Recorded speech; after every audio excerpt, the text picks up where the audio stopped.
ساری رسول کریم صلی اللہ تعالی علیہ وسلم نے بیان کر دی ہیں، جتنی خوبصورتیاں ہو سکتی تھی۔ کچھ لوگ ایسے ہوتے ہیں جو بیچارے بائی نیچر ہی کچھ پریشانیوں کا شکار ہوتے ہیں، اور قرآن مجید نے جو ارشاد فرمایا نا کہ کچھ لوگ نفس کی خواہش کو اپنا خدا بنا لیتے ہیں، تو وہ بلا وجہ بھی بہت ساری باتیں کرتے ہیں جن کا کوئی وجود نہیں ہوتا۔ عورت کو حقوق دلانے کے لیے بہت سارے لوگ بہت ساری غلط باتیں کرتے ہیں۔ جو لوگ یہاں سے کسی کو لے جاتے تھے نا دبئی دھوکہ دے کے، اور لے جاتے تھے یورپ میں، عرب ممالک میں دھوکہ دے کے لے جاتے تھے، تو وہ بھی کوئی خواب ہی تو دکھاتے تھے کہ اتنے لاکھ تنخواہ ہوگی، اتنا کچھ ہوگا۔ وہاں جا کے پتہ چلتا تھا کہ جیب سے بھی دینے پڑیں گے کچھ۔ بہت سارے لوگ ایسے ہوتے ہیں، وہ سارے خوبصورتی کے نام پر ہی دھوکہ دیتے ہیں۔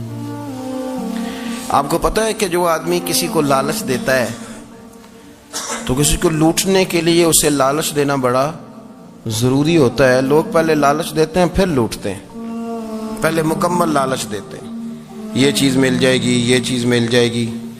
لوگ مکمل لالچ دیتے ہیں، اس کے بعد پھر لوٹتے ہیں۔ اور اگر لالچ نہ دیں تو کوئی آدمی قابو آئے گا؟ لوگ لوٹتے ہیں لالچ دے کر۔ اچھا، اب وہ جو جس کو لالچ دیا جا رہا ہوتا ہے وہ کہہ رہا ہوتا ہے کہ نہیں نہیں تمہیں نہیں پتا، وہ اس وقت ماننے کو تیار نہیں ہوتا۔ وہ کہتا ہے اتنی خوبصورت باتیں کر رہا ہے، اتنی اچھے پیغام دے رہا ہے، تم میرے دشمن ہو، تم مجھے منع کر رہے ہو۔ ہوش تب آتی ہے کہ جب سب کچھ لٹ جاتا ہے۔ عورت کو ویسے بھی قابو کرنا بڑا آسان ہوتا ہے۔ اعلیٰ حضرت بریلوی رحمۃ اللہ علیہ فرماتے ہیں بیٹیاں نازک شیشیاں ہوتی ہیں، ان کو تو ذرا سی چوٹ لگے تو ٹوٹ جاتی ہیں۔ دیکھیں کتنا بڑا جملہ کہا بریلی کے امام، نازک شیشیاں ہیں۔ ذرا کوئی آدمی گمراہ کرتا ہے، ذرا خراب کرتا ہے۔ اب دیکھیں نا، یہ جو بچیوں کو بچے مس گائیڈ کرتے ہیں، انہیں بڑے بڑے خواب دکھاتے ہیں، وہ بیچاری ماں باپ کو چھوڑ کے، بہن بھائی کو چھوڑ کے اس کے ساتھ شادی کرتی ہے، پھر جو اس کا بعد میں اشر ہوتا ہے، آپ ادلیاں نو سردار پہن تکے تے شرما والیاں نو چوٹے ڈولیاں دے۔ پھر وہ بیچاری ماں باپ رکھتے نہیں، وہ ظلم کرتا ہے، تو کتنی بڑی تکلیف میں وہ بچی آ جاتی۔ نازک شیشی ہوتی ہے نا تو ٹوٹ جاتی۔ یہی حال اب جدید خواتین اور یہ جو کچھ اینکر پرسن ہیں، یہ اصل میں نا یہ آپ کو سیاست سکھاتے ہیں، لیکن یہ مادر پیدر آزاد لوگ ہیں، بالکل آزاد۔ یہ تو علماء شور نہ کریں، بات نہ کریں، گفتگو نہ کریں، مشائخ بات نہ کریں، اور یہ جو کچھ سنجیدہ اور دینی طبقہ ہے یہ کوئی شور نہ کرے، یہ تو روڈوں پہ ننگے ہو کے آ جائیں معاذاللہ۔ خوفناک نظریہ رکھتے ہیں یہ لوگ۔ عورت کو کہتے ہیں تیرے حقوق ہم تجھے لے کے دیں گے۔ مثلاً وہ کون سا حق ہے جو تم نے لے کے دینا ہے؟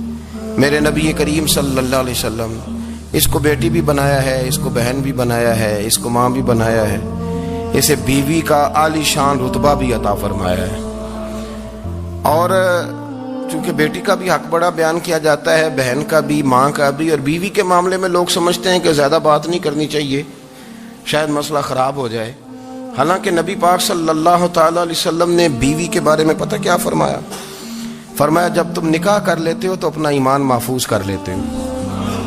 اب میں اس کی شرح نہیں کرتا، اب خود کر لیجئے گا کہ وہ ایک ایسی شخصیت ہوتی ہے کہ جس کی موجودگی میں آپ کا ایمان محفوظ ہے۔ اب میں نہیں سمجھتا کہ اس سے بڑی بات کوئی اور ہو سکتی ہے، جس کی موجودگی میں آپ کا ایمان، اور بھائی یہ حدیث پاک عرض کر رہا ہوں، نکاح جب کوئی کر لے تو اس نے اپنا ایمان مکمل کر لیا۔ اس کا معنی یہ ہوا کہ آپ کا ایمان محفوظ ہے اس کی موجودگی میں، تو اس سے زیادہ بھی، یعنی ایمان سب سے قیمتی چیز ہے نا، تو اس کے محفوظ ہونے کی وجہ حضور نے نکاح بیان کر دی۔ اب میرا خیال ہے بیوی اگر کوئی اس سے بڑا حقوق مانگے گی تو بیوقوفی کرے گی۔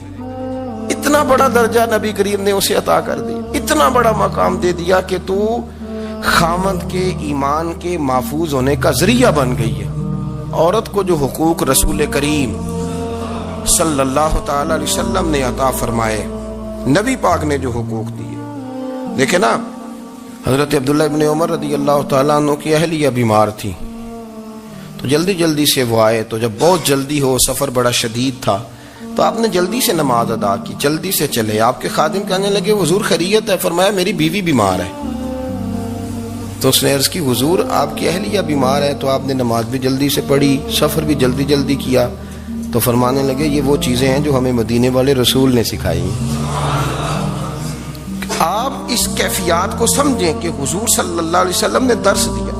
اور پھر ایک اور بہت بڑی بات، یہ فضیلت کسی اور کو نہیں دی، جو عورت کو حضور نے فضیلت دی، یہ فضیلت کسی اور کو نہیں دی۔ کبھی حضور نے فرمایا کہ تمہارا ابا تمہارے ساتھ بہت سخت رویہ کرے تو تم نے اس کو اس سختی پر داد دینی ہے؟ فرمایا چلو اگر وہ زیادتی بھی کرے تو تم نے اس کے ساتھ سلوک اچھا ہی کرنا ہے۔ لیکن آپ ایک بات کو سمجھے نا کہ بچے کے بارے میں، بیٹے کے بارے میں، بیٹی کے بارے میں فرمایا 10 سال کے ہو کے نماز نہ پڑھیں تو سختی کرو، تمہارا ڈنڈا بھی لٹکنا چاہیے۔ بہت ساری جگہوں پہ بہت سارے لوگوں کے لیے سختی کا حکم دیا، لیکن عورت کے لیے حضور نے جو جملے کہے، اصل میں ہم سمجھتے ہیں کہ یہ ایک بات ہے، مشہور ہو گئی ہے روایت حدیث، تو بس اس کے پس منظر پر اور جملوں کے حسن پر شاید معاذ اللہ غور کرنے کی ضرورت نہیں۔ ذرا اس لفظ کی تاثیر پر غور کریں۔ حضور نے فرمایا عورت ٹیڑھی پسلی سے پیدا کی گئی ہے، یہ ٹیڑھی ہے، کو سیدھا کرنے کی کوشش کرو گے تو ٹوٹ جائے گی۔ تو حضور پھر ہمارے لیے حکم کیا ہے؟ فرمایا جیسی ہے تم اسی کے ساتھ نبھا کرو۔ آپ سمجھیں کہ اتنا محفوظ حضور نے درجہ دے دیا بی بی کو، اتنا محفوظ کہ فرمایا غلطی بھی ہو تو میرے غلاموں تم اس کے ساتھ نبھا کرو، گزارا کر لو۔ کو کیا اور حق چاہیے عورت کو، جس کو اس کی غلطیوں سمیت نبی پاک نے قبول کرنے کا حکم دے دی کہ اس کی کمزوریوں سمیت قبول کر لو۔ اب اس کو اور کیا کوئی کمزوریوں سمیت قبول کرتا ہے؟ کبھی آپ دکان پہ بیٹھے ہو تو آپ کہیں بھی اس میں یہ بھی غلطی، میرے مال میں یہ بھی کمزوری ہے، یہ بھی کمزوری ہے، یہ بھی کمزوری ہے، تو کر لے قبول؟ کرتا ہے کوئی؟ کوئی شخص ایسا ہو جو کسی چیز کی کمزوریاں بیان کر کے کہ اسے قبول کرو؟ پر رسول کریم صلی اللہ تعالی علیہ وسلم نے نا ہمیں سبق دیا، حضور نے ہمیں درس دیا، نبی پاک نے ہمیں پیغام دیا۔ فرمایا یہ ٹیڑھی ہے، سیدھی کرنے کی کوشش کرو گے تو بیچاری ٹوٹ جائے گی، تو اس کے ساتھ نبھا کر جاؤ۔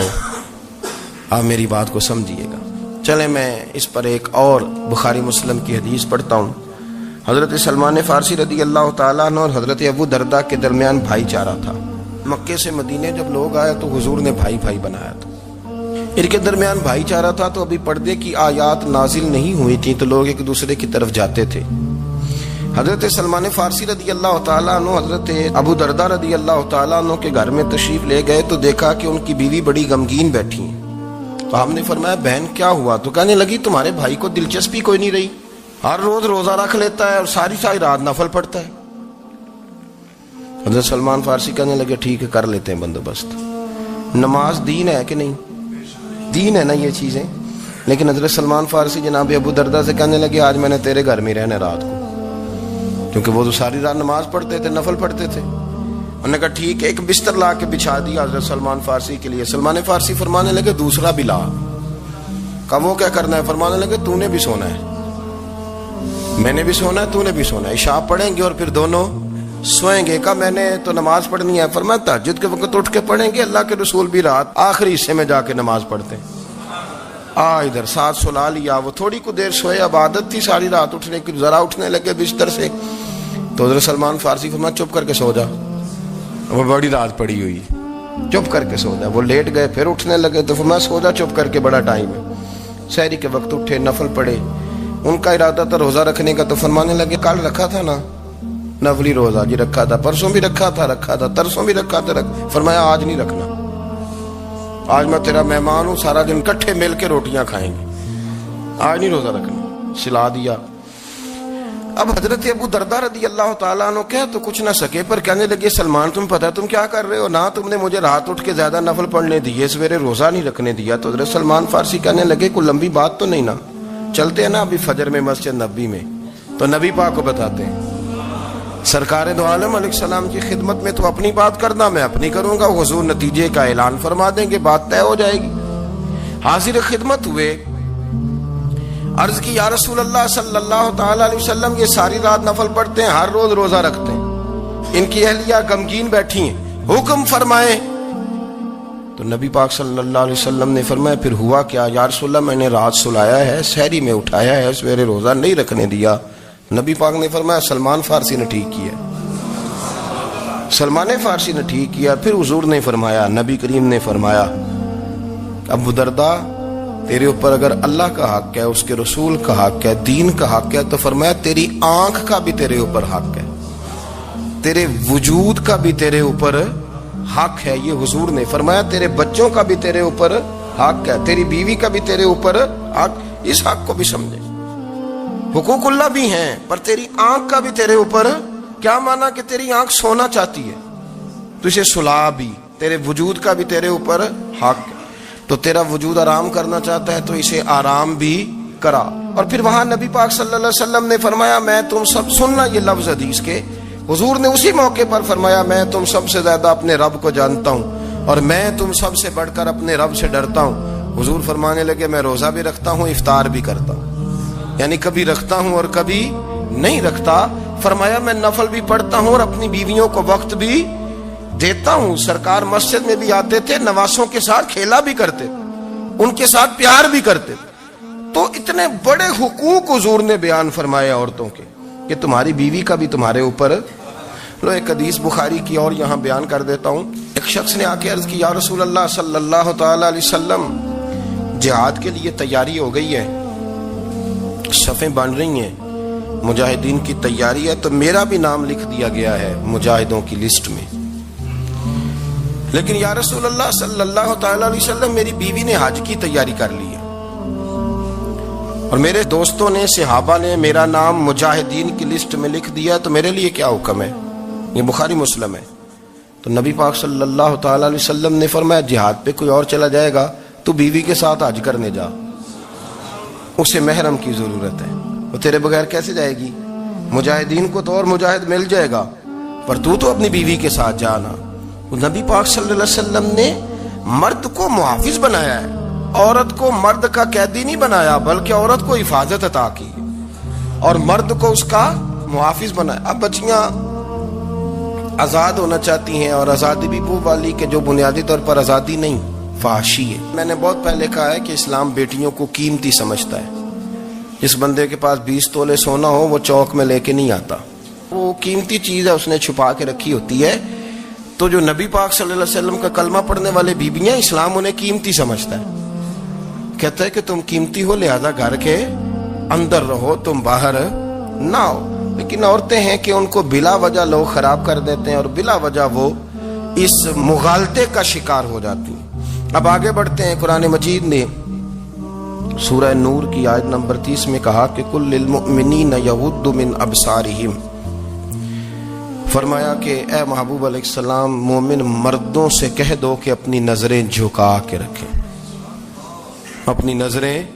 اور اگلی آیت میں فرمایا وَقُلْ لِلْمُؤْمِنَاتِ یغضضن من ابصارہن، فرمایا کہ اے محبوب مومن عورتوں سے بھی کہہ دو کہ اپنی نظریں جھکا۔ مرد بھی اپنی نظر جھکا کے رکھے گا عورت کی طرف، لیکن یہ ساری پابندی صرف مرد پر نہیں، عورت بھی غیر محرم کا چہرہ نہیں دیکھے گی، اس پر بھی اسی طرح نظر جھکانے کا حکم ہے، جس طرح کے وہ ہر دکاندار کو بھائی جان کہہ کے، بھائی جان کہہ کے گفتگو کرنے کی اس کو بھی اجازت نہیں ہے کہ وہ بھی وہ سمجھے کہ پابندی تو مرد نے کرنی تھی، میں نے تھوڑی کرنی تھی۔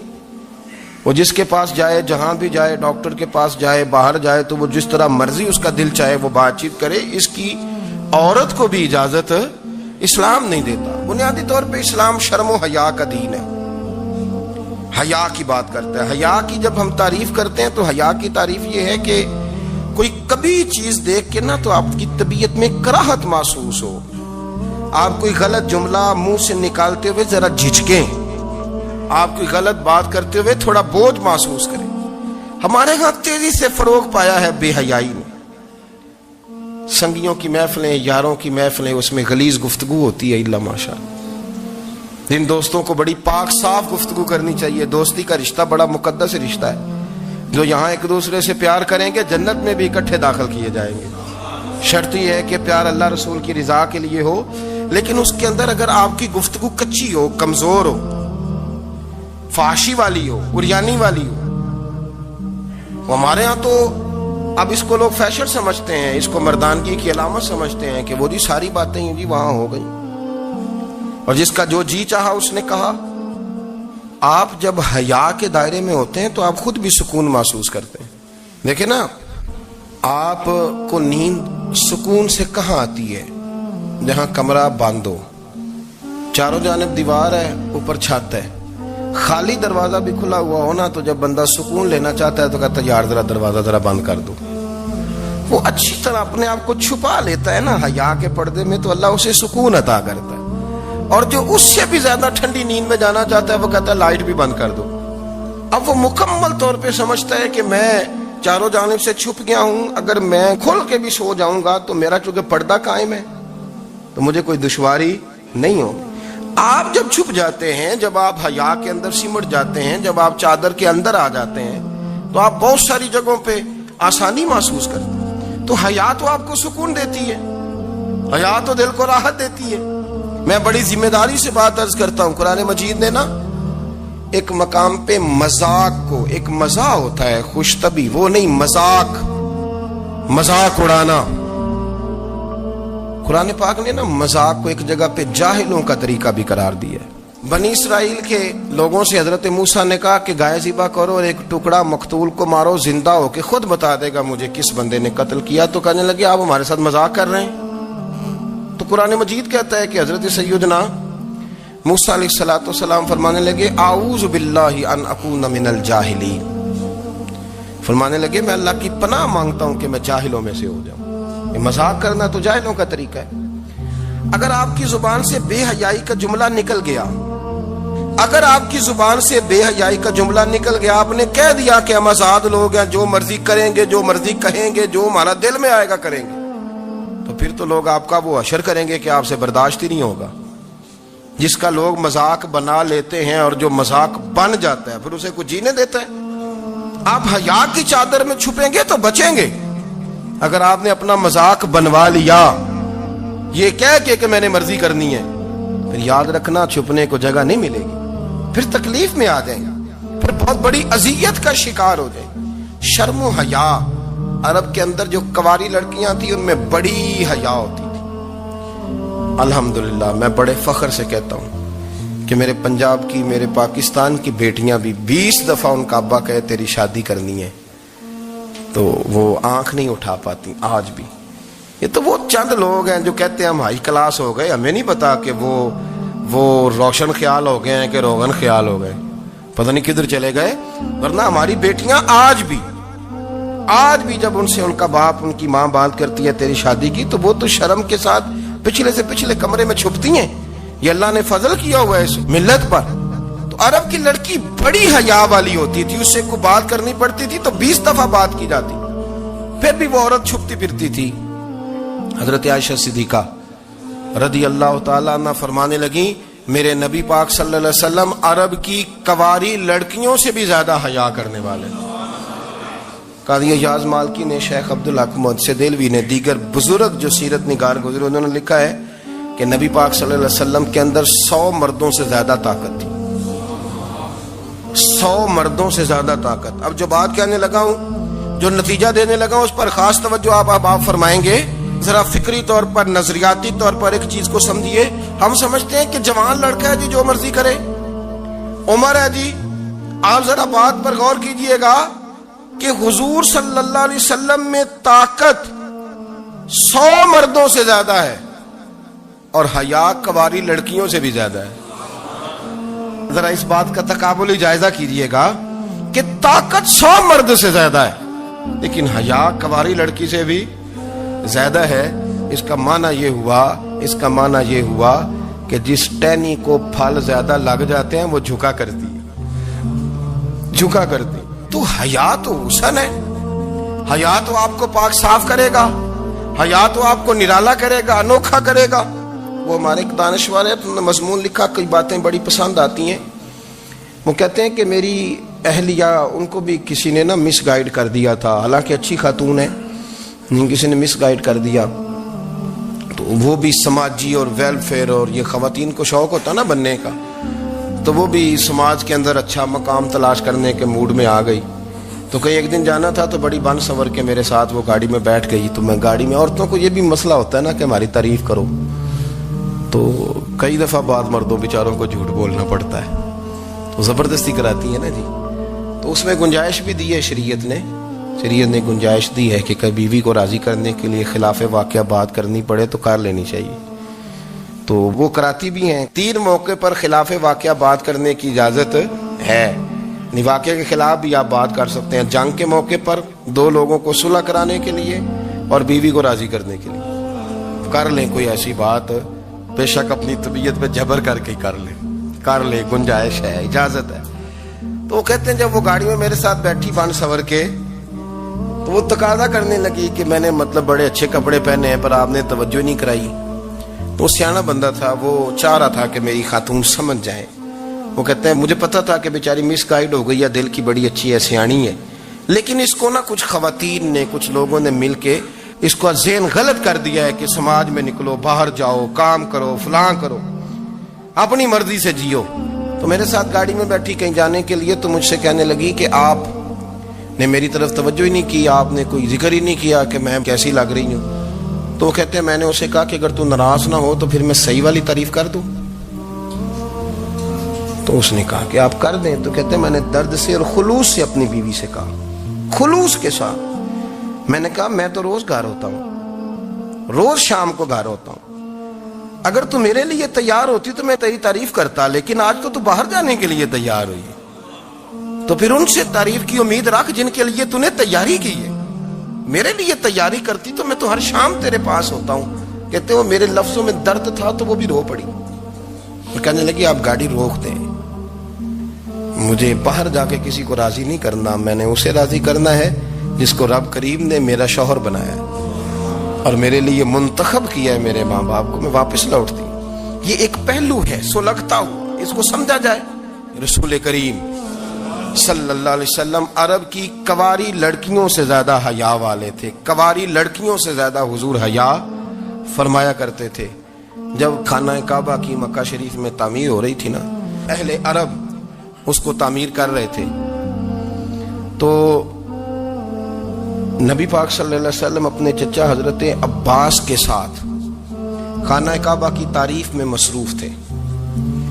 تو عرب کے لوگ چونکہ لمبا کرتا پہنتے تھے پیروں تک، تو نیچے اگر کسی وقت کوئی چیز نہیں بھی ہوتی تھی تو کسی کو وہ نظر نہیں آتی تھی، جو کہ پردہ رہتا تھا، لمبا کرتا پہنا ہوا ہوتا تھا. تو جب بچے، سرکار کی عمر مبارک بھی ابھی تھوڑی تھی، تو اس طرح بچے جب نکلتے تو وہ کئی دفعہ اپنی تہمت اتار دیتے نیچے سے، اور کوئی مزدوری کرنے لگتے تو 3-4 طے کر کے نا تہمت کی کندھے پہ رکھ لیتے. جس طرح کبھی دیہاتوں میں لوگ کپڑا سر پہ رکھتے تھے کہ اوپر اگر کوئی وزنی چیز رکھیں گے تو وہ تکلیف نہیں دے گی. نبی پاک صلی اللہ علیہ وسلم بھی سب لوگوں کے ساتھ خانہ کعبہ کی تعمیر میں شامل تھے. تو حضرت عباس رضی اللہ تعالیٰ عنہ نے کہا حضور سے، ابھی اعلان نبوت بھی نہیں فرمایا تھا، بھتیجے آپ بھی تہمت اتاریے، یہ صحیح مسلم میں حدیث موجود، اور اس کو کندھے پہ رکھ لیجیے، آپ اینٹیں اٹھا کے لا رہے ہیں تو ذرا آپ کو تکلیف نہیں ہوگی. تو سرکار دو عالم صلی اللہ علیہ وسلم سے یہ بات کہی اور پھر جلدی سے حضور کی تہمت کو نکال کے نا، حالانکہ لمبا کرتا پہنا ہوا ہے، تو وہ جیسے ہی ان کے کندھے پہ رکھا اینٹیں رکھنے کے لیے، تو سرکار تو زمین پہ گر گئے، بے ہوش ہو گئے، آنکھیں آسمان کی طرف، اور پھر حضور پکار رہے ہیں آزاری آزاری آزاری، میرا تہمت دے دو، میرا تہمت دے دو. کبھی کوئی شخص اس وجہ سے بھی بے ہوش ہوا ہے کہ میرے وجود سے کپڑا اتر گیا ہے؟ حالانکہ سرکار پر وہ بے ہوشی بھی نبی پاک کا وہ جو غلبہ ہے نا شرم و حیا کا، اس کی وجہ سے ہو، ورنہ تو حضور فرماتے ہیں کہ میری آنکھیں سو جاتی ہیں، دل تو میرا اس عالم میں بھی جاگتا رہتا ہے. تو سرکار زمین پہ تشریف لے آئے، آنکھیں میرا تہمت دے دو، میرا تہمت دے دو. تو جلدی سے انہوں نے تہمت دیا تو حضور نے باندھ لیا. پھر طبیعت مبارک میں تسلی ہوئی.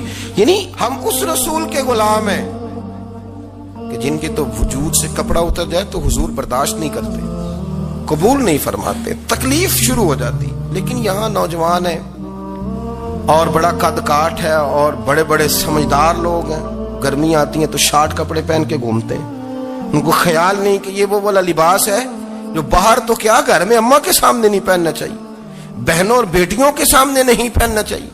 آپ کی گفتگو میں شرم و حیا ہو, آپ کے لب و لہجے کے اندر حسن ہو. آپ کو پتہ ہے نبی پاک صلی اللہ علیہ وسلم نے فرمایا میری امت میں سب سے زیادہ حیا کرنے والے عثمان غنی ہیں. عثمان غنی سب سے زیادہ حیا کرنے والے. آپ فرمایا کرتے تھے جب سے حضور کا چہرہ دیکھا ہے میں نے کبھی اپنی شرمگاہ بھی نہیں دیکھی, میں نے آنکھوں کا وضو نہیں توڑا, اور جب سے حضور کے دست مبارک میں نے بیعت کے لیے سیدھا ہاتھ بڑھایا تو پھر سیدھا ہاتھ میں نے کبھی گندگی کو نہیں لگایا. حیات. آپ باتھ روم کے اندر بھی غسل فرماتے تھے تو کپڑوں سمیت کرتے تھے. کسی نے کہا حضرت جی واش روم کے اندر کیوں نہیں کپڑے اتارتے؟ آپ فرمانے لگے باہر بندوں سے حیا کرتا ہوں, اندر جاتا ہوں تو رب سے حیا نہیں شروع ہو جاتا, وہ تو دیکھ رہا ہے نا. تو میں جو بات آپ کی خدمت میں عرض کرنا چاہتا ہوں اس کو آپ سمجھیے گا میرے عزیز, کہ شرم والا مزاج, گفتگو بھی شرم والی, آنکھیں بھی شرم والی, لباس بھی شرم والا, دوستی یاری بھی شرم والی, بہت ساری ایسی باتیں. دیکھیں نا آپ ذرا, میں نے کہا کہ باتوں کو سن کے گزر نہ جایا کریں, اس کی گہرائی پر غور کریں. حضور علم کا سمندر ہے, سرکار سے زیادہ علم دنیا میں کسی کے پاس موجود نہیں ہے, اور صحابہ کو موقع ملا ہوا اس سمندر سے فیض لینے کا. لیکن ان کی حالت یہ ہے کہ حضرت علی المرتضیٰ فرماتے ہیں 14 دن گزر جاتے. حضور سے کوئی سوال پوچھنا ہوتا تھا پر میں شرم کے مارے نہیں پوچھ پاتا تھا. 14 دن بخاری شریف میں موجود ہے.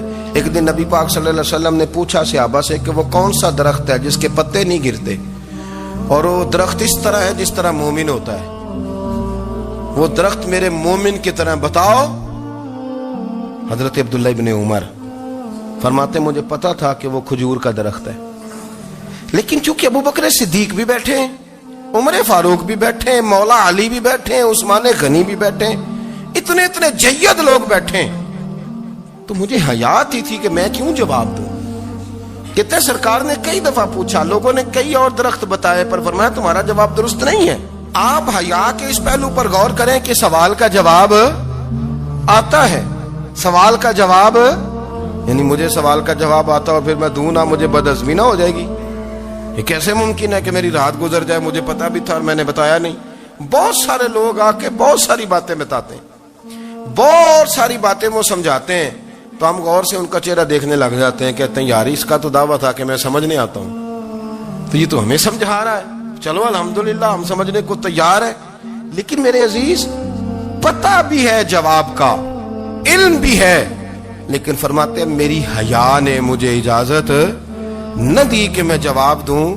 آپ فرماتے ہیں پھر حضور سے صحابہ نے عرض کی کہ یا رسول اللہ آپ ہی بتا دیں وہ درخت کون سا ہے, تو حضور نے فرمایا بھئی وہ کھجور کا درخت ہے. تو آپ فرماتے ہیں میں دل میں کہہ رہا تھا کہ الحمدللہ میرا جواب درست ہے, حالانکہ میں نے جواب دیا ہی نہیں. تو لفظوں میں حیا, جملوں میں حیا, آنکھوں میں حیا, اٹھنے میں حیا, بیٹھنے میں حیا, چلنے میں حیا ایک خوبصورت حسن ہے. اور نبی پاک صلی اللہ علیہ وسلم نے فرمایا جب تو بے حیا ہو جائے نا پھر تو آزاد ہے, پھر تو جو مرضی کا, پھر تو جو. اس لیے بزرگ جب کسی کو بے حیا کہتے تھے نا, اللہ اکبر, اور جب کسی کو کہتے تھے نا یہ بے حیا ہے تو لوگ سمجھتے تھے کہ ہلکی سی بات کر دی, لیکن ان کا معنی یہ ہوتا تھا کہ بس بھئی اب اس کے ساتھ کوئی کلام کرنے کی ضرورت ہے, اس کو اب اصلاح کی ضرورت نہیں, یہ بے حیا ہے. کیا معنی کہ اب یہ جو اس کے دل میں آئے گا وہ کرے گا, جو اس کی طبیعت چاہے گی وہ کرے گا, اب یہ کسی پہلو بھی قابو آنے کو تیار, بے حیا ہو گیا. بے حیائی بہت بڑا عیب ہے. اور جو لوگ کہتے ہیں کہ ہمیں بالکل آزادی ہونی چاہیے, ہمارا اپنا جسم ہے تو ہماری اپنی مرضی چلے گی. ایک وزیر صاحب ہیں, پتہ نہیں میں ان کو جانتا تو نہیں, انہوں نے سینٹ میں تقریر کی ہے, میں نے ان کی بات سنی ہے. اس نے کہا نہیں بھائی جسم رب کا ہے تو مرضی بھی تو رب کریم کی چلے گی, اور مرضی بھی اللہ کی. یہ مجھے تھوڑا سا مسئلہ ہے جسم پر, کبھی کبھی مجھے کثرت سفر سے الرجی ہو جاتی ہے. میرے ساتھ لوگ نا دل سے پیار کرتے ہیں, شاید ہی کوئی اچھا ڈاکٹر ہو جس تک میرے سنگی مجھے لے کے نہ گئے ہوں, پر جسم اللہ کا ہے نا, مرضی بھی جب وہ چاہے گا صحت دے گا. کیوں کچے کاموں میں لوگ پڑ گئے, کیوں غلط لوگ سوچ میں پڑ جاتے ہیں, یہ اسی کا ہے. اور جب وہ چاہے گا, آپ اس بات کو اچھے طریقے سے سمجھ لیں کہ جو اپنی مرضی چوکوں چوراہوں میں کر رہے ہوتے ہیں نا جو مرضی گندمند، وہ جانور ہوتے ہیں، وہ جانور ہوتے ہیں جو نہ چونک دیکھتے ہیں نہ گلی دیکھتے ہیں، نہ انہیں پتہ ہوتا ہے کہ جگہ کون سی ہے۔ وہ انسان، میں نے کہہ دیا جو میں نے کہنا تھا، میں نے کہہ دیا، وہ جانور ہوتے ہیں۔ اور جو کچھ انسان ہوتے ہیں نا ان کے اندر کچھ نہ کچھ پھر شرم حیا بھی ہوتی ہے۔ وہ چوکوں چوراہوں میں وہ حرکتیں اور وہ کام نہیں کرتے جو جانور کرتے ہیں۔ ان کے لیے بڑے پردے ہوتے ہیں، ان کے لیے بڑی باتیں ہوتی ہیں، ان کے لیے بڑا کچھ ہوتا ہے۔ جو بالکل آزاد ہو جائے، کوئی پتہ نہ ہو کس وقت کیا کہنا ہے کیا کرنا ہے، تو پھر وہ دائرہ انسانیت سے خارج ہو جاتا ہے۔ ہم آپ کو کیا دعوت دیں؟ آپ تو وہ باتیں کر رہے ہیں جو اسلام کا انسانیت کے حق میں بھی ٹھیک نہیں۔ آپ تو وہ والی باتیں کر رہے ہیں جن کا انسانیت بھی تقاضا نہیں کرتی کہ یہ باتیں ہونی چاہیے۔ لیکن ایک بات، میں تو جذباتی نہیں ہوتا، میں بڑے غور سے چیزوں کو دیکھتا ہوں، سنتا ہوں، اور نہ میں ان موسمی مینڈکوں کی، وہ مجھے راحت صاحب کہنے لگے جی بڑے بڑے مولوی ایک بندے کے ساتھ بیٹھے ہوئے ہوتے تھے اور وہ روزے میں بڑے بڑے درس دیتا تھا تو وہ بھی فلانی فلانی حرکتیں کر رہا ہے۔ تو میں نے کہا ہم نے تو پرانا کہا تھا کہ موسمی مینڈک ہے، تو پرانے کہہ رہے ہیں کہ اداکار ہے، تو وہ جہاں کاسٹ کریں گے وہاں وہ اداکاری کرے گا۔ آپ کسی مذہبی جگہ کر لیں تو وہاں کر لے گا، کہیں اور جگہ کریں گے تو ہم تو پرانا کہہ رہے ہیں۔ تو کسی کو کبھی سمجھ آتی ہے تو کسی کو کبھی اور جگہ جا کے سمجھ آتی ہے۔ ہم ان لوگوں سے پریشان نہیں ہوتے، کیوں؟ سن لیں، کوئی مایوسی نہیں، ان کے اندر جتنا زور ہے وہ لگائیں۔ یہ ملک بنا ہے رسول اللہ کے نام پہ، یہ اللہ نے تحفہ دیا ہے امت مسلمہ کو، یہ نبی پاک کے نام پہ بنا ہے، تو یہاں جھنڈا بھی وہی والا بلند ہونا ہے جو مدینے والے رسول کا جھنڈا ہے، اور یہاں وہی کام چلے گا جو نبی پاک نے بیان فرمایا۔ تو اس طرح کئی لوگ آتے ہیں، وہ شور شار کرتے ہیں، چلے جاتے ہیں۔ اتنے نہ پریشان ہوا کریں، بہت سارے لوگ تو بیچارے اس قابل بھی نہیں ہے کہ ان کا نام لیا جائے، مطلب اتنا ہم ان کو اہمیت دے دیں، ان کا ذکر کریں، ان کا نام لیں، ان کی بات کریں، وہ بیچارے اس قابل ہی نہیں ہے، مطلب سٹیٹس ہی نہیں ہے ہمارا۔ اتنے فارغ ہیں ہم کہ اب جو بندہ آئے گا کہانی چھیڑے گا تو ہم چھیڑ جائیں گے۔ اور بھائی اللہ کا فضل ہے الحمدللہ تعالی، لوگوں نے بڑا شور کیا اور بڑے زمانے سے دنیا شور کر رہی ہے، پر اللہ کے گھر مسجدیں بھری ہوئی ہیں، مسجدیں بھری ہوئی ہیں۔ ہماری بیٹیاں پردے کرتی ہیں، پردے کو پسند کرتی ہیں، وہ حجاب میں رہتی ہیں، وہ سمجھتی ہیں کہ ہمارا اصل حسن کیا ہے۔ تو یہ پراپیگنڈا پرانا چلا آ رہا ہے، اس کا اللہ کے فضل سے امت مسلمہ پہ نہ کبھی اثر ہوا ہے اور نہ کبھی ہوگا انشاءاللہ۔ اللہ تعالی ہمیں حق پر استقامت عطا فرمائے۔ تو سرید کھا رہا ہوں، یہ کھانا میرے محمد کی سنت ہے صلی اللہ علیہ وسلم۔ فرمایا یہ کریم کا طریقہ ہے، میں وہ طریقہ، میں فرض محبت ادا کر رہا ہوں، کسی کی ادا کو ادا کر رہا ہوں۔ یہ میرا انداز ہے، میری ذات کے بارے میں میرا یہی انداز ہے۔ سرکہ کھا رہے تھے تو بیٹے نے کہا ابا جی آپ کیوں کھا رہے ہیں، کتنے دن ہو گئے آپ نے بھنا ہوا گوشت نہیں کھایا، تو کھائیں۔ فرمانے لگے بیٹے کل لقمہ اٹھایا تھا گوشت کھانے کو تو مجھے اپنے نبی کا فقر یاد آ گیا، مجھے رسول رحمت صلی اللہ علیہ وسلم نے وہ جو مہینہ کھانا نہیں کھایا وہ یاد آیا ہے۔ تو حضور کی وہ چیزیں مجھے ان اعلیٰ غذاؤں میں مبتلا ہونے نہیں دیتی، تمہیں اجازت ہے۔ تم بھئی بادشاہی میں فقیری، آج لوگوں کے پاس اتنا کچھ ہوتا نہیں جتنا کچھ وہ اپنے آپ کو دکھانا چاہتے، دکھانے کا معاملہ ہو گیا، بلکہ قرض اٹھا کے لوگ اپنے آپ کو بڑا کر کے پیش کرتے، حالانکہ ایسا ہوتا نہیں۔ اسلام فقیری، بادشاہی میں فقیری، میرے رسول پاک صلی اللہ تعالی علیہ وسلم کی ایک حدیث ہے، اگر آپ اس کو سمجھ جائیں تو بہت ساری چیزیں جو ہیں ویسے کھل جائیں گی۔ ایک صحابی نے کہا حضور میرے جسم کو سکون نہیں، وجود کو سکون نہیں، ظاہری وجود کی بات کی، تو حضور نے فرمایا ازہد فی الدنیا فریح القلب والجسد، فرمایا دنیا سے دل دور کر لے، ازہد فی الدنیا، دنیا میں زہد کٹھا کر لے، دنیا داری سے ذرا اپنے دل کو دور کر، اللہ تیرے وجود کو بھی سکون عطا کرے گا اور تیرے دل کو بھی سکون عطا فرمائے گا۔ دنیا داری، ازہد فی الدنیا، ذرا ہٹ نہ دنیا سے، ہٹ ذرا، اللہ تیرے دل کو بھی سکون دے دے گا اور تیرے جسم کو بھی۔ اللہ سکون، راحت، فرحت، فریحاً فی القلب کے لفظ حدیث میں آئے، فرحت دے، فرحت کا معنی خوشی، تسلی، تازگی اللہ عطا فرمائے گا جب تو اپنے آپ کو تھوڑا دنیا سے بچائے گا۔ عزیزو بڑا شوق ہے، ہم دیکھتے ہیں پروٹوکول کا بڑا رنگ ہے، بڑا پروٹوکول ہے لوگوں کا، 2 گاڑیاں آگے 2 پیچھے، بندہ ایک بیٹھا ہے، وہ سمجھتا ہے کہ ہو جو یہ زندگی ہے یہ تو شاید کسی کو اور میسر ہی نہیں۔ اور میں اکثر دیکھتا ہوں، میں کہتا ہوں یار کیسا عجیب شخص ہے، جن پولیس والوں کو اس نے پروٹوکول پہ لگایا ہے نا، حکومت ختم ہوگی تو یہی پکڑ کے اسے جیل میں ڈالیں گے، لیکن یہ خوش ہے۔ حضرت ابو علی قلندر رحمت اللہ تعالی علیہ کا ایک درویش تھا، تو وہ سڑک سے گزر رہا تھا، علاء الدین خلجی کا زمانہ تھا۔ علاء الدین خلجی بہت بڑے حکمران ہوئے متحدہ ہندوستان کے، پاکستان، ہندوستان، افغانستان، سب پہ ان کی مشترکہ حکومت تھی۔ تو ان کا ایک گورنر روڈ سے گزرنا تھا، اس نے تو سپاہی جو تھے وہ رستے صاف کرا رہے تھے، تو ایک بزرگ تھے حضرت ابو علی قلندر کے مرید تھے، خلیفہ تھے، تو وہ بھی روڈ پہ گزر رہے، تو تنے تنہا ہاتھ میں چھڑی پکڑی ہے، تنے تنہا گزر رہے ہیں۔ تو وہ کہنے لگے بابا جی سائیڈ پہ ہو جائیں، گورنر صاحب نے گزرنا ہے۔ تو فرمانے لگے اتنی سڑک پڑی ہے، گزر جائے گا کہ مجھے سائیڈ پہ کر کے گزر جائے؟ انہوں نے کہا نہیں آپ کی مہربانی ہٹ جائیں۔ کہا بھئی میں کیوں ہٹوں؟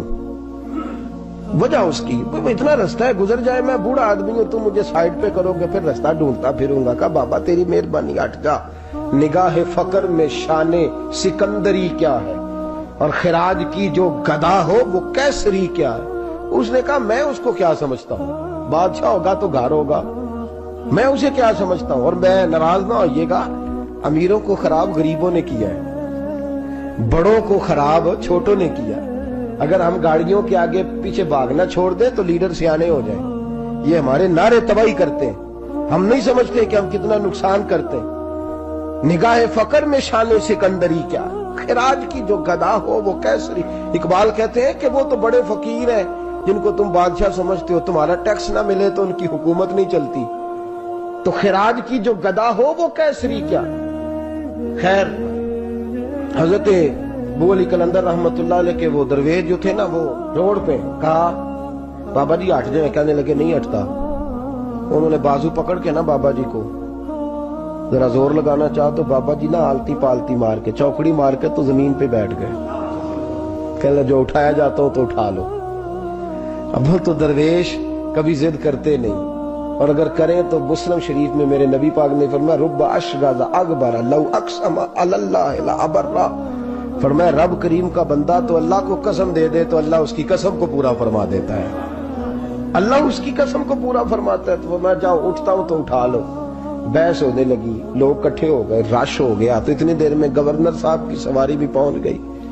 تو گورنر صاحب کہنے لگے بابا اٹھتا کیوں نہیں؟ فرمانے لگے کیوں اٹھوں، اتنا رستہ ہے گزر جا۔ میں بابا اٹھ کیوں شور ڈالا ہوا؟ کہنے لگے تو میرے نوکر کا نوکر ہو کے مجھے اٹھنے کا کہتا ہے، میرے نوکر کا۔ غصہ آیا تو اس نے بابا جی کو تھپڑ مار دیا۔ بابا جی اور ہنسے، کہنے لگے تجھے کہا تھا نا نوکر کا نوکر ہے، تو واقعی نوکر ہے۔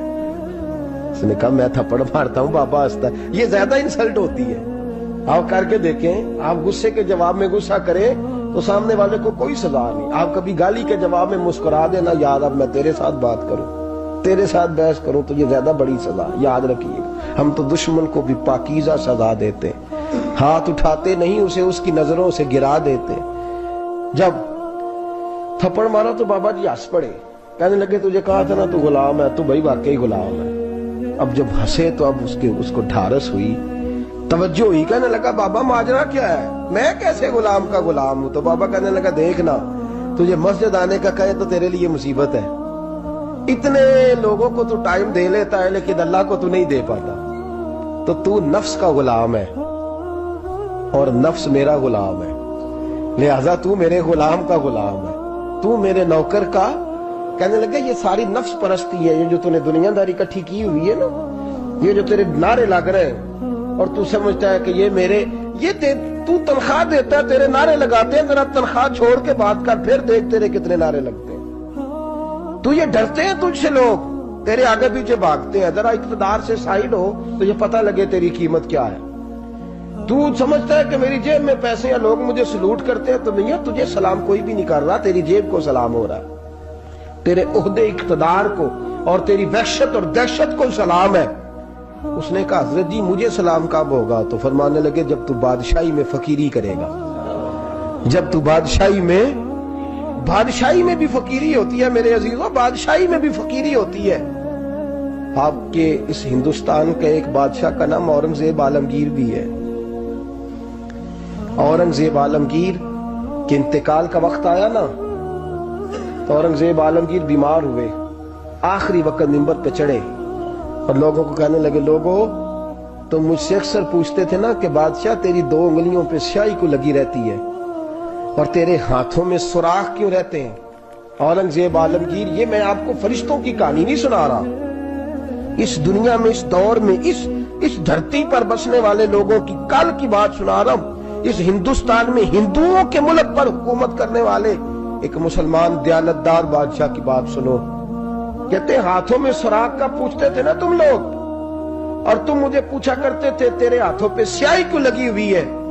اورنگزیب عالمگیر متحدہ ہندوستان کا مطلق العنان بادشاہ کہنے لگا, میرے انتقال کا وقت آ گیا ہے. اب میں تمہیں بتاتا ہوں, میں نے ساری زندگی حکومت کے خزانے سے 1 روپیہ تنخواہ نہیں لی.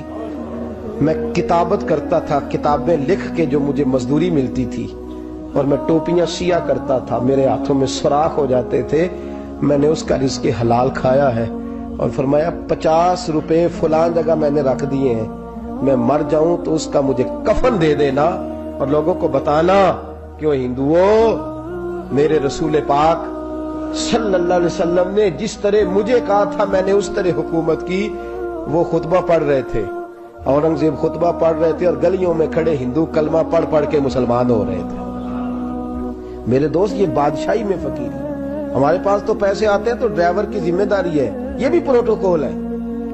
ڈرائیور نے گاڑی بھی چلانی ہے اور صاحب کا دروازہ بھی کھولنا ہے. اس نے اندر بیٹھیں گے تو دروازہ بھی ڈرائیور صاحب نے. نفس پرستی ہے, جتنا مرضی آگے لے جاؤ, اتنا مرضی. یہ کوئی بادشاہی, یہ کوئی آپ کا بڑا پن نہیں ہے. وہ تنخواہ لیتا ہے, مجبور ہے, کیا کرے. ہو سکتا ہے کل کو اس کے پاس پیسے آئیں تو بدلہ لینے کے لیے آپ کو ہی بلا لے کہ چل میرا دروازہ کھول. وہ محبت کے ساتھ, عقیدت کے ساتھ تھوڑی ایسے کر رہا ہے. ہم ذرا مال آتا ہے ہم بڑے بن جاتے ہیں. جو بڑے تھے وہ حضرت مولا کائنات شیر خدا علی المرتضی رضی اللہ تعالیٰ عنہ فرماتے ہیں, میں نے حضور کی بارگاہ میں عرض کی, یا رسول اللہ کو نصیحت ہی کر دیں, حضور مجھے کوئی. تو حضور نے فرمایا, علی جو دنیا میں پروٹوکول لیتا ہے آخرت میں رسوا ہو جاتا ہے. جو دنیا میں دنیا داری, دبدبے, تنتنے کی خواہش کرتا ہے, خواہش کرت. ملا رومی رحمت اللہ علیہ نے بڑا عجیب جملہ لکھا ہے. ملا رومی کہتے ہیں ہمارے پاس فرعون جتنے پیسے نہیں, نمرود جتنی دولت نہیں, ورنہ کئی لوگوں کا خدا بننے کو دل کرتا ہے. معاذ اللہ تعالیٰ. وہ کہتے ہیں کئی لوگوں کا دل کرتا ہے کہ لوگ ہمیں سجدہ کریں, لیکن فرعون اور نمرود جتنی طاقت دولت نہیں, ورنہ لوگ کرائیں. معاذ اللہ تعالیٰ. خواہشات نفس اتنی بڑھ گئی ہیں. اچھا لگتا ہے, اچھا لگتا ہے. ہمارے لیڈران کہتے ہیں 2-4 بندے ہلکے میں مرے نہ تو الیکشن کا مزہ ہی نہیں. معاذ اللہ تعالیٰ, یہ ہمارا حال ہو گیا. ہم نعرہ بازی کی قائل قوم ہیں, ہم نعروں پہ زندہ رہنے والے نفس پرست بنتے جا رہے ہیں. شیر خدا رضی اللہ تعالیٰ عنہ فرماتے ہیں, رسول کریم نے فرمایا, جو یہاں عزتیں ڈھونڈتا ہے, یہاں خواہش کرتا ہے نعروں کی, پروٹوکول کی, آخرت میں رسوا کر دیا جاتا ہے. اور فرمایا جو یہاں جھک جاتا ہے اللہ قیامت میں اسے عزتیں عطا فرما دے گا. یہ حضور نے نصیحت فرمائی. حضرت عمر بن عبدالعزیز, زمانہ ڈرتا تھا, بڑا نام ہے. فقیری اور چیز ہے, درویشی. اقبال کہتے ہیں دیار عشق میں اپنا مقام پیدا کر, نیا زمانہ نئے صبح و شام پیدا کر. خدا اگر دل فطرت شناس کرے عطا تجھ کو, سکوت لالا و گل سے کلام پیدا کر. میرا طریق امیری نہیں فقیری ہے, خود ہی نہ بیچ غریبی میں نام پیدا کر. حضرت عمر بن عبدالعزیز رات کو بیٹھ کے نہ لکھ رہے تھے, تو ایک نوجوان آپ کی خدمت کے لیے رہتا تھا ہر وقت. حضرت جی لکھ رہے تھے, چراغ جل رہا تھا تو کوئی تحریر کر رہے تھے. ایک مہمان بھی آیا ہوا تھا, تو وہ نوجوان نہ بیٹھے بیٹھے نہ لیٹا تو سو گیا. توجہ ہے آپ کی میری بات پہ؟ بیٹھا بیٹھا نا وہ بیچارہ سو گیا, تو حضرت نے تکیہ پیش کر دیا. وہ نوجوان نے تکیہ پکڑا تو اس نے لپاٹ کے وہ گہری نیند چلا گیا. ایک جھونکا ہوا کا آیا تو چراغ گل ہو گیا. مہمان بیٹھا تھا, کہنے لگا حضرت جی میں چراغ جلا دوں؟ فرمانے لگے نہیں, مہمان سے خدمت نہیں لینی چاہیے, میں جلاتا ہوں. کہا پھر اس کو اٹھا لے. کہنے لگے جوانوں کو نیند زیادہ آتی ہے, سویا رہنے دو. کہا حضور سونے تو نہیں آیا, خدمت کے لیے آیا. فرمانے لگے یار سویا رہنے دو, کیا عرض ہے. حضرت عمر بن عبدالعزیز اٹھے, چراغ جلایا, واپس آ کے بیٹھے تو وہ دیکھے نا, یہ بادشاہوں کے لیے تو نہیں نا ایسا ہوتا, بادشاہ تو نہیں نا کر سکتے. یہاں تو تھوڑا سا جس کے پاس پیسہ آ جائے وہ کہتا ہے کہ تو نوکر میرے منہ میں کبھی لقمہ بھی ڈال دے تو پھر ہی ہے, وہ میں اس کا مجھ سے تنخواہ لیتا ہے اور اب یہ اتنا کام بھی نہیں کر سکتا. ہر کام ہم کرانا پسند کرتے ہیں. کہا حضرت عمر بن عبدالعزیز سے کہنے لگا, حضور عجیب آپ بادشاہ ہیں, آپ نے غلام کو جگایا ہی نہیں. حضرت عمر نے کیا, حضرت عمر بن عبدالعزیز نے جو قانون پیش کیا بڑا زبردست ہے. فرمانے لگے, کم تو انا عمر بن عبدالعزیز رجعت انا عمر بن عبدالعزیز. فرمانے لگے کیا ہو گیا ہے, میں جب چراغ جلانے گیا تھا تو پھر بھی عمر بن عبدالعزیز ہی تھا, اور واپس آیا ہوں تو پھر بھی عمر بن میں تبدیل. محدث ابن جوزی نے لکھا ہے, کہنے لگے کم تو جب گیا تھا انا عمر بن عبدالعزیز, پھر بھی عمر بن رجعت, اور میں لوٹ آیا ہوں, واپس آیا ہوں تو دیکھ لو کوئی کمی تو نہیں ہوئی, میرا باپ بھی وہی ہے, میں بھی انا عمر بن عبدالعزیز. میں بدلا, تو دیار عشق میں اپنا مقام پیدا کر, نیا زمانہ نئے صبح و شام پیدا کر. بادشاہی میں جو فقیری ہے نا میرے دوست, جو اس کی لذت ہے, دیکھیے نا رسول پاک صلی اللہ تعالی علیہ وسلم دو جہاں کے بادشاہ. حضور فرماتے ہیں میرے دو وزیر زمین پہ ہیں, دو آسمانوں پہ ہیں. وزیر کس کے ہوتے ہیں, بولیے نا, دو میرے وزیر, ترمذی کی حدیث ہے, دو زمین پہ ہیں, دو. حضور زمین والے وزیر کون سے ہیں, فرمایا ابو بکر اور عمر. آسمان والے کون ہیں, فرمایا جبریل اور میکائیل.